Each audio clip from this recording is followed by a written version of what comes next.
Victoria Sports Eto na si Nicole Perea, talagang hindi talaga pumapayag. Paco Ochoa at Kabuko. Ito na, hinahatag dito ni Edgar dito. Ang VSC Cycling Team. Hindi sila pinagbibigyan ng mga Victoria Sports.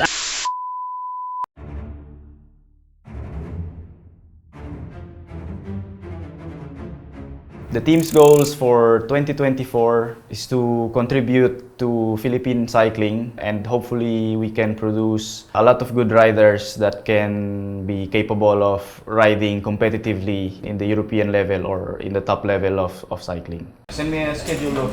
Very good. The vision of the team is very simple. Sa tingin namin, kaya ng mga Pilipino na one day makarating sa top level ng cycling sa mundo. Well, basically, the structure of the team this year, we really wanted to make a good mix of riders that are capable of riding doon sa varied routes na itatackle nila pagdating nila sa Europe and other Asian races. Tingin ko kahit sino naman sa mga Pilipino ngayon kayang maka-achieve ng ganong klaseng level, kailangan lang ng proper guidance, and tingin namin we have what it takes to provide them the proper tools.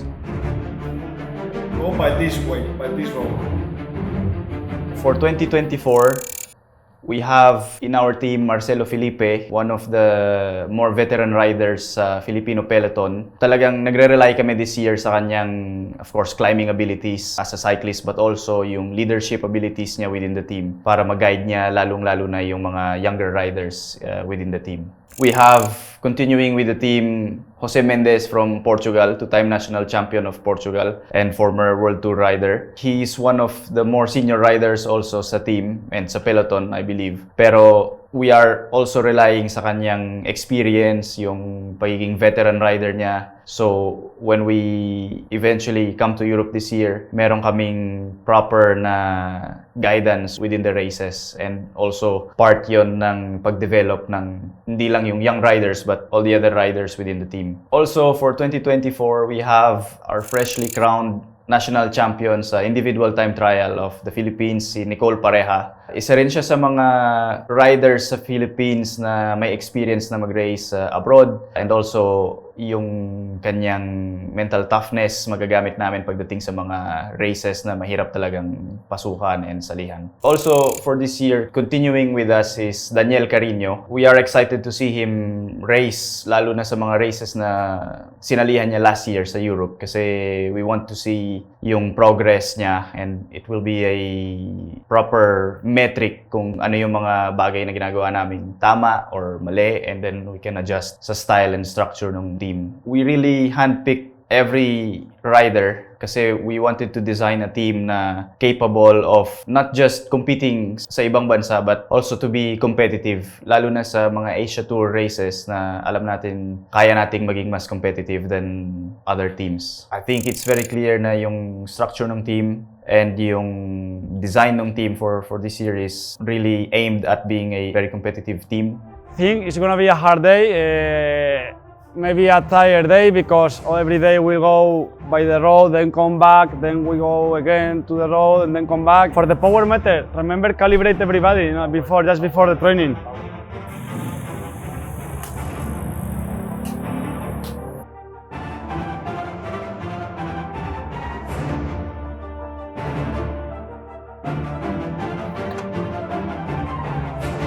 The new training systems, the nutritions, and then how we will race in Europe.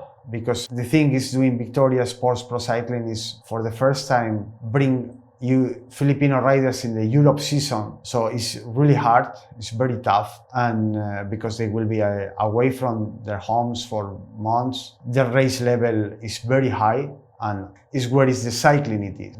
Biggest races in the world are in Europe. Well, first we start to create a base of riders in the Philippines. So first we pick some of the neo-pro young riders. We had a training camp and with around 18, 20 young riders. So we pick up the riders we think they are the better for the team. And after we get also some senior riders here in the Philippines, with I believe are one of the best of the Philippines, like Marcelo Felipe, Nicole Pareja, Ismael Gorospe, riders also who have experience to going abroad. For the foreigner riders, I look also not only about how strong they are, how many results they can achieve. I also look at how they are as a person and how they can port values, trainings, and anything to the team and our Filipino riders to develop the riders, how they teach them with the new cycling science. And then finally for the staff, we choose a mix of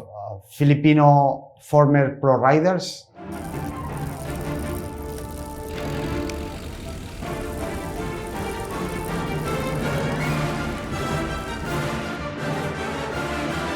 My objective this year and my work is focus the climbers in the stages more opportunities, and also for the sprinters in the stages that they can take more advantages. For example, the sprinter stage is more explosive and the climbers one is different, no? It's more endurance. I see Victoria Sport as a almost new team, and the goal of in general of the team is to improve the average level, get the Filipino rider to learn and that they can fight the European races. I was focusing first time I meet all of them, try that they stay all together, know all of them together, and riding, then eating in the house, in every place, because one of the key points for me is the friendship, no? And if they work all together, do every activity together around the day, the friendship grows up, and that is one of the point of the training camp. Also keep the riders focused in the race calendar that they are gonna have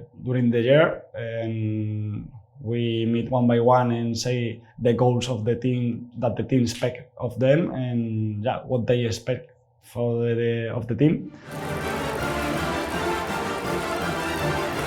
My strategy in the team is organize the Filipino cyclists to improve their level. By the other way, the European cyclists to get all of them and they learn to Filipinos all that they have learned in Europe. I think the mentality of the team and the goal of the team is clear, and is that the Filipinos in the future race to the top.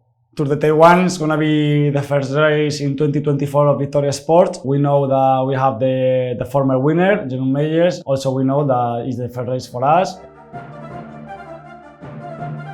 We did a training camp here in Clark. It's the first time also for the foreigners to come here in the Philippines. Well, not for them to come in the Philippines because they already been in the Philippines. Some of us, we will start in Tour of Taiwan, and then other riders will keep doing the local races here in the Philippines, and they will go in Europe.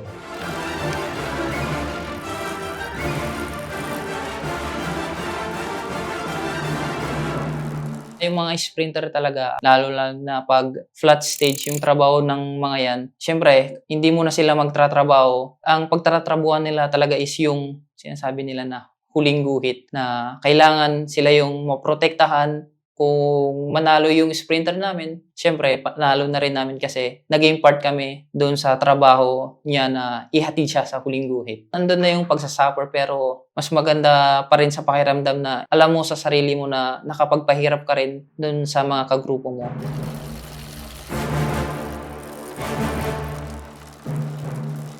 Isa rin talaga na nag-push sa akin na mag-sign dito sa BS Pro is yung mabigyan ng opportunity na makalaro sa mga World Tour, makalaro yung mga World Tour, tapos dala-dala yung bandera ng Pilipinas sa Europe. Yung moment na yun na makalaro ka is isa rin yun nakaka-proud bilang isang siklistang Pilipino na makipag-compete sa kanila.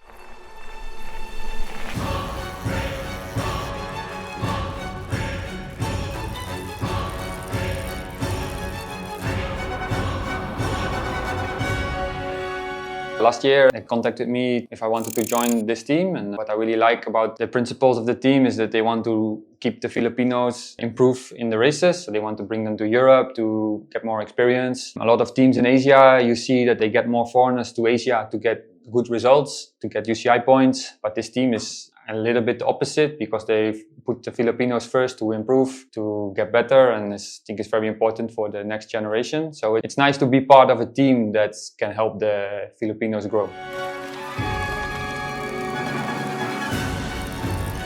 In the years that you're riding, your body develops like or stronger muscles for sprinting or a little bit more lighter to climb. So for climbing, it's really important to have a little bit less weight and can keep a certain power for a longer period. It's a thing of practice, but also it's a little bit in your genes or in your muscles if you're better in climbing or you're better in sprinting. You need to keep longer high power on the climbs and not so explosive, but more steady high pace. And for the rest, you need to train a lot in the mountains to get better at it because you use a little bit different muscle way of cycling than on the flat. So you can train it, but it's also a bit if you can do it or not.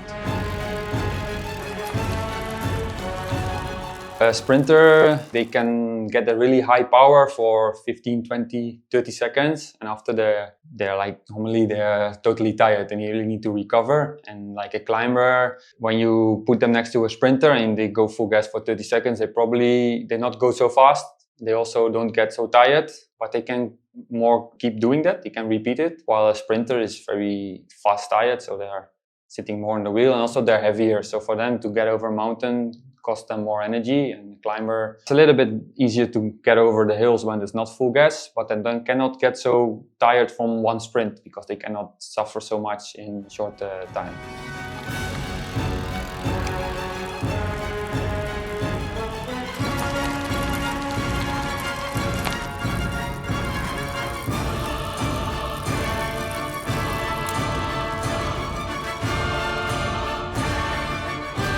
Sa akin, as a all-rounder athlete, kailangan kong doblehin yung training ko kasi mas marami akong trabahong gagampanan bilang all-rounder ng team. Kasi kaya kami tinawag na all-rounder, kaya namin umi-sprint, kaya namin umahon at mag-domestic sa GC contender namin. Just in case na kailanganin kami ng aming GC contender, andun kami na all-arounder para pag-i-depend kung ano man yung ilalaban namin para sa GC contender namin.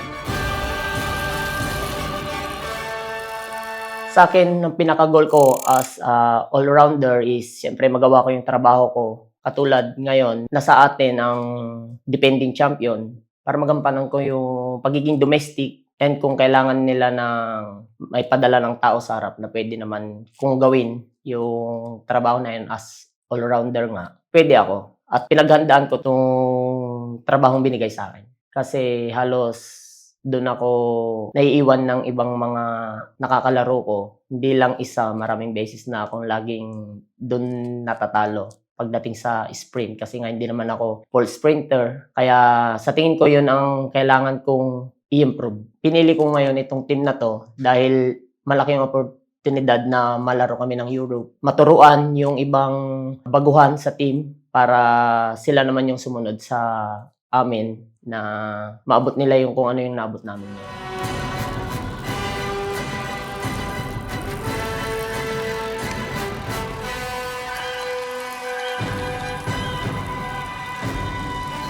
Now we are here to say to the world and show to the world that we are going to do that. This is our work. Our work is to show all of them that. So another goal is that the team shows to the world that we are here for something and we are here for improve ourselves. And that's the goal of Victoria Sport. And I think it's how the people should see the team.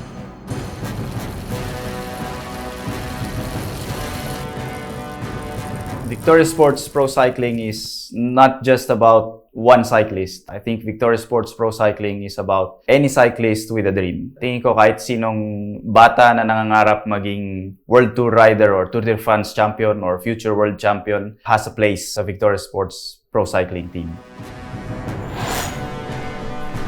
We need to start from some point to little by little, year by year. Now we have this gap against the top level and we are here. So the goal is getting close little by little and hopefully, I don't know, 2 years, 3 years, 4 years, 5 years, one rider, two riders of the Philippines will reach this level, and then we'll be super proud for all the country, you know, because also for the team, because that's the point. Victoria Sport is a team for the Filipinos. For the Filipinos achieve their dreams in cycling.